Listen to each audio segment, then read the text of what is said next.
As you can see, I've just hit a ball in the hazard. Now, what can I do if I hit a ball in the hazard? Well, first of all, it's going to depend on what kind of hazard it is. Yellow hazard, and a yellow marked hazard is what we call a water hazard. And if it's a water hazard, here are my options. Okay, now that I've seen where the ball went in, it splashed right there, I've deemed, and somebody in my group has deemed that I hit the ball over the hazard on this particular spot, okay? Now the rules of golf say that I look where the flag is, and I look where I cross the margin of the hazard, and I can go as far back as I want on that line to drop the ball. It's still just a one-shot penalty. Sometimes some youngsters think that I only get 2 club lengths. But if it's a yellow marked hazard, I can go as far back as I want. So why is that important to me? Because sometimes as you get close to a water hazard, there's a lot of slope. And if you drop it too close to the water hazard, you're hitting off a downslope with your hands above yourself and everything, and it's so easy to hit it back in again. So it's better to go back to where you have a flat lie and drop it to a club length that you know how to hit, and then you play it from there. So I've determined that this is a good place, and I've got a good lie here, so I'm just going to hold it out shoulder height. That's what I do. Look at the flag, and now the ball's in play. Uh-oh, I just hit another ball in the hazard. Now, what do I do from here? Well, first again, I have to look at what color hazard it is. And as you can see, you get close, this is a red marked hazard. In other words, red marked means we play it, it's a lateral hazard. This hazard plays alongside the hole. Instead of being one I actually have to hit across, this is one that if I hit it down the fairway, I don't have to hit across it. So we call this a lateral hazard. It's always marked in red.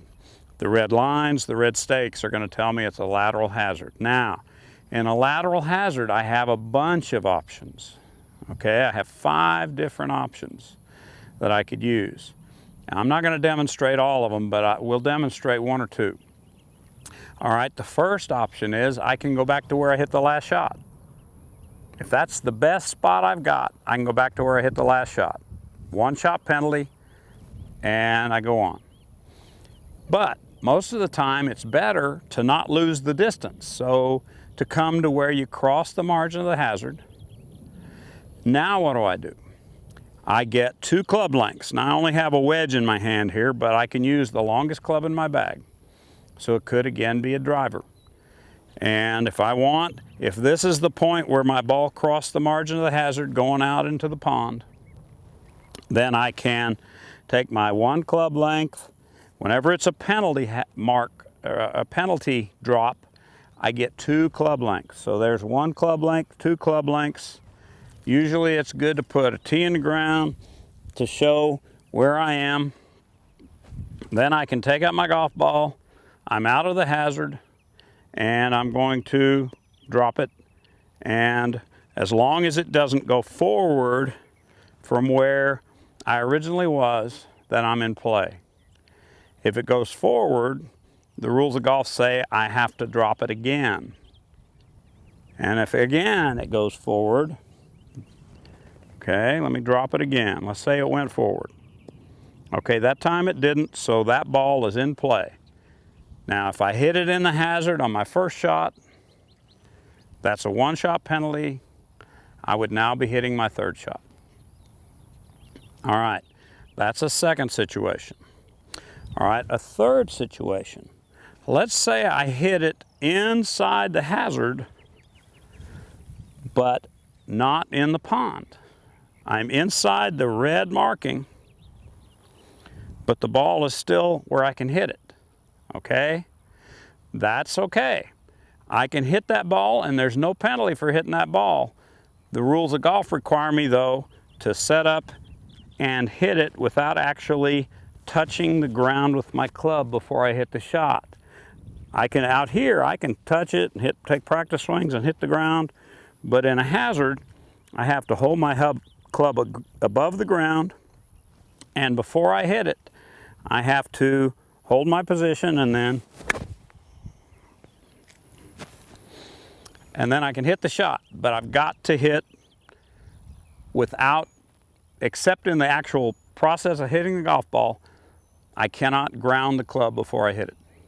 Okay? So you've got one option. Two options is the drop. Three options is playing out of the hazard. A fourth option would be, under the rules of golf, I could actually go to the other side of the hazard if it was better for me, as long as I'm the same distance away and drop the same way I have here. Okay, it's pretty rare that's going to do any better for me, but I can do that. The last option is, just like in a yellow hazard, I could take that point and the flag, and I could go as far back as I want on that line, drop one, and hit it from there. So again, we got 5 options on a red marked hazard. 1, I can hit it from where I started. 2, I can drop 2 club lengths off the hazard. 3, if it's in the hazard and playable, I can play that. I just can't ground my club. 4, I can hit equidistant on the other side of the hazard. But like I said, rarely is that going to do me some good, and sometimes it's not even possible. But if it's an option, it's neat, you need to know it. And then the last option is, if it benefits me, take the flag and the point where I crossed, and again, like I do in a yellow hazard, I can go as far back as I want. 1 shot penalty. Okay, so in all of those instances, 4 out of 5, it's a 1 shot penalty.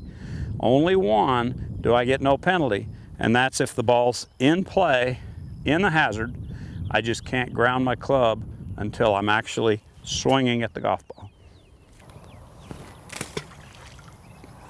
Okay, I've hit a ball in the hazard again, unfortunately. But this hazard is different than the previous one in that, as you can see, there's a lot of slope leading into this hazard. So how do I play it? Well, I get my regular 2 club lengths, and of course I could use my driver, but here I've just got my wedge, so I'm going to use my wedge. There's 1 club length. There's 2 club lengths. Now, the flag is over there, so I'm going to drop it and face the target, and when I drop it, we will play it from wherever it ends up. Okay, now the ball landed inside. I'm still in play. I'm not in the hazard, and I could play it like that if I want. So let's say I drop it once and it rolls across the line. I'm back in the hazard. Okay, I can pick it up. Again, take my 2 club lengths, drop it again, and let's say that this time it rolls back in the hazard again. Then I can pick the ball up